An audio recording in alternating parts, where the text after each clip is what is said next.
ito yung pwedeng subukan, warts removal. O, di ba? Yung iba kasi nagdi-DIY ng pagkatanggal ng kanilang warts. Pwede ba yun? Yung iba natatanggal, pero mas maraming nagkaka-allergy sa mga ganong-ganong Oo eh. pahit-pahit. Kasi may mga ano pa yan, di ba? Yung parang mga antibacterial. Yeah, tapos kahit sabihin nilang organic, minsan hindi pa rin siya ganun ka-safe kasi hindi nila natetest ng ayos. So, mas maganda na eksperto po yung magtatanggal ng inyong warts o kung ano mang yan nakaka-bother sa inyo. Kasi meron naman talagang growth na pwedeng hindi siya viral. Talaga lang tumutubo na hindi kakalat. Para malaman natin lalo, magtatanong tayo sa isang eksperto sa aesthetic dermatology and surgery. Let's all welcome Dr. Pauline Navarro-Corbilla.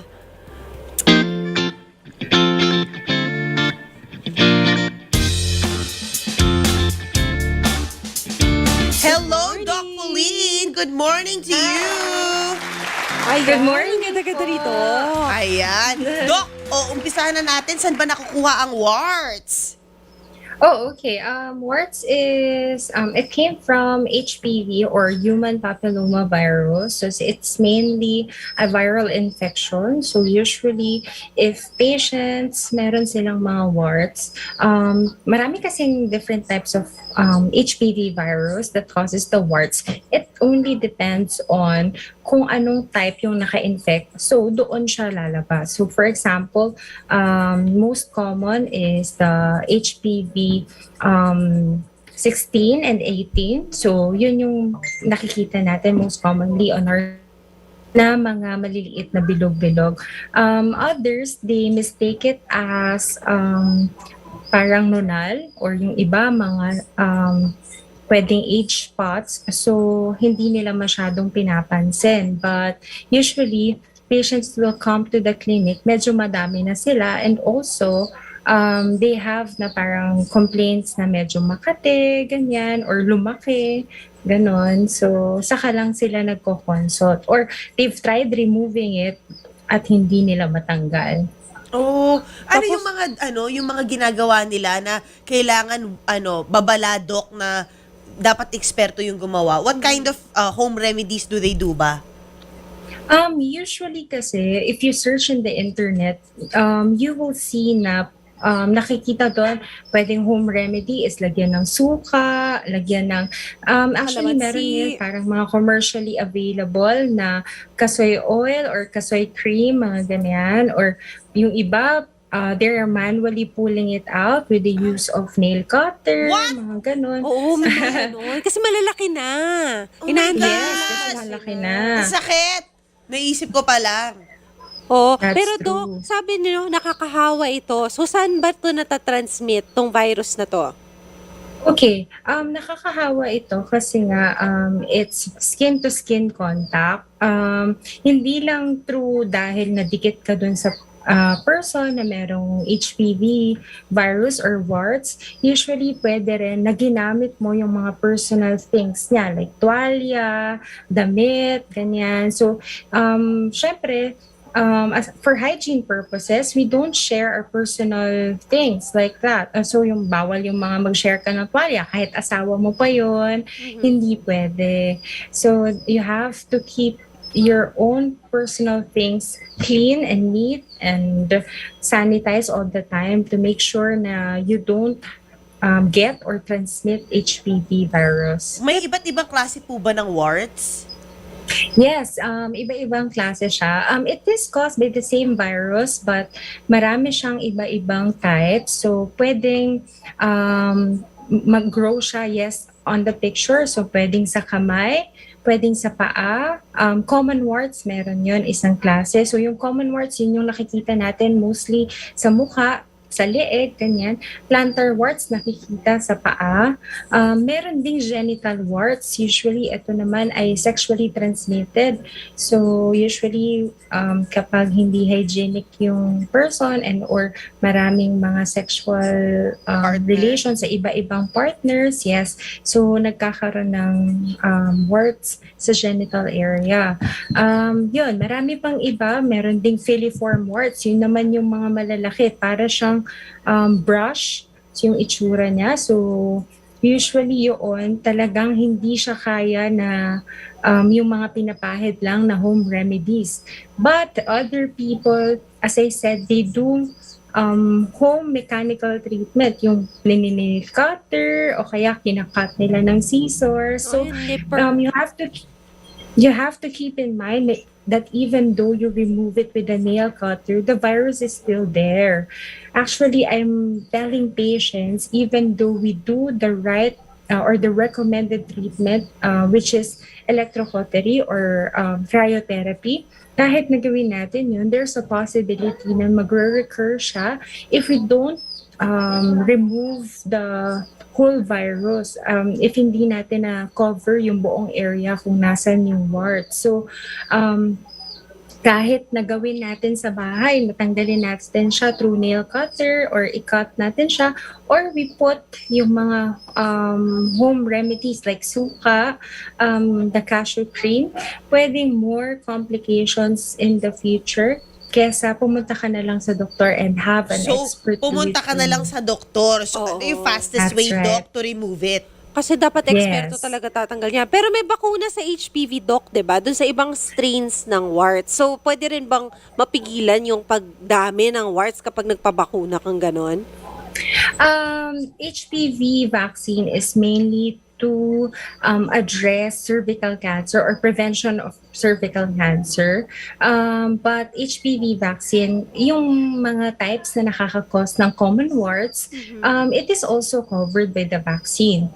But mainly, the purpose is for cervical warts prevention. Kaya pala may mga lalaki cervical din, cancer prevention. May mga lalaki talaga na nagpapasaksak din ito. Yun din pala yung benepisyo nun. Mababawasan yung chances na magka-warts din sila. Ano na po ba yung treatments for warts na ino-offer nyo, Doc? Can you run us through the process? Okay, with the company that I am in now, we are offering electrocautery services for warts removal. And or kung malalaki na siya, usually we incise first before we do the electrocautery to make sure na talagang full coverage yung pagkakatanggal ng wart. Yun yung usual namin na ginagawang treatment for warts removal. Magkano yun? Sorry? How much is that? Okay, it depends upon assessment of the doctor and or if the patient comes in, for example, and then you would like to be treated at a certain area. Kung the doctors are not available, we have trained senior estheticians to do the procedure for you. But as a reminder or usually as a precaution, we don't allow them to remove yung mga malalapit sa mata, yung mga danger zone. So, we don't allow them to remove yung mga malalapit sa mata, those na medyo mas malalaki na siya. So, doctors talaga yung gumagawa nun.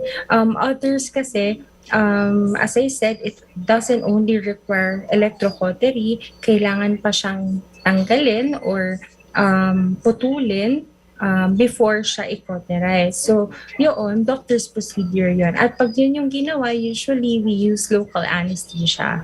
It starts at what price po? Usually around 3,000 pesos up. Per area kasi. Tapos, Yes, Doc, per meron area. bang mga tao na bawal magpa-cauterize? Meron bang mga contraindications ito na dapat abangan? Okay, bawal magpa-cauterize. Actually, the major complication or adverse reaction with electrocautery, wala naman. However, there are reported cases na others merong nagkakaroon ng PIH or there will be hyperpigmentation on the area kung saan siya na-burn or ginawa ng electrocautery. So usually naman, na-address naman yan agad. So we give the patients anti-inflammatory creams at the time na magkaroon ng gumawa tayo ng treatment dun sa patient para hindi siya magkaroon ng prolonged scarring and or also yung talagang sensitive yung skin prone to developing keloids. Actually, that one we cannot prevent but we can treat na lang in the future kung mangyari man siya. So, bumabalik po yung warts. How can we prevent pala the recurrence of warts? May vitamins ba Okay. pwedeng inumin na pa-strengthen ng immunity para malabanan tong virus? Of course, very important that we maintain that we are very healthy. So our immune system is the top priority because usually if our immune system is low, that's the time na talagang dadami siya and magpo-proliferate o kakalat. Ano? So usually we tell patients our regular vitamin C or multivitamins is good para ma-strengthen yung immune system natin. But to really avoid it is, yun nga, proper hygiene talaga. And if you want it removed, you seek the help of an expert. Tapos Doc, last na, kung ikaw meron kasi more on cosmetic purposes yung pagtanggal ng warts, no? Paano na, ano yung danger signs na more than warts lang yung meron ka? Mama, may cancer na pala. Ano po yung symptoms na kailangan abangan ng mga kapatid natin? Okay, so well, cancer kasi, since HPV is directly related to cervical cancer, yung pagkakaroon kasi ng cancer is number one predisposition or yung sure na meron kang possibility na magkaroon is if you have the family history. So if you have the family history of cervical cancer and or any types of cancer, you have to be vigilant and you have to make sure that you take care of yourself. So how do you do it? Usually, we tell our patients to, number one, get the vaccine. Number two, you if it's HPV or cervical cancer per se, we have a screening test which is pap smear for women para malaman natin kung ang patient nagkakaroon ba siya ng development of cervical cancer because that's the diagnostic tool to know if you have cervical cancer. That's pap smear. So how early can you do pap smear? If you are sexually active, you can do pap smear as early as the time that you get engaged to sexual relations to your partner. So, pwede na siyang magpa-pap smear. For men naman, usually talaga through inspection and also, yun nga, if you are aware that you have the history of cancer in the family, kailangan, syempre, you have to make sure that you'll be seeing a doctor and you have the vaccine. Alright. Ayan, mga kapatid, dapat maagapan. Oo Kasi nga. para hindi na Napunta na tayo sa cervical cancer, Oo, from kasi warts to cervical cancer. Yun kasi no? pwede kasing lumala talaga. Oo, At ayan. ikamanan. So, how often daw dapat magpa-warts removal, Doc? Okay, how often? Actually, we advise to patients in one visit, we can remove everything para hindi na talaga siya maging problem ng patient. That's why we offer the service per area. So it's good that you, for example, you do your face, you do your neck as well because it's very common that if you have it on your face, you also have it on your neck. So we tell our patients you do it at one go and or if you notice any lesions on your skin, you have it checked once you see a doctor. Kasi nandun ka rin naman na it's not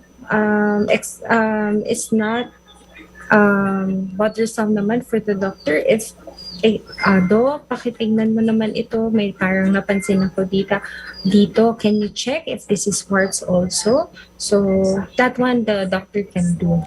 Alright. Thank you so much, Dr. Pauline. Thank you, Doc. Thank you for your time.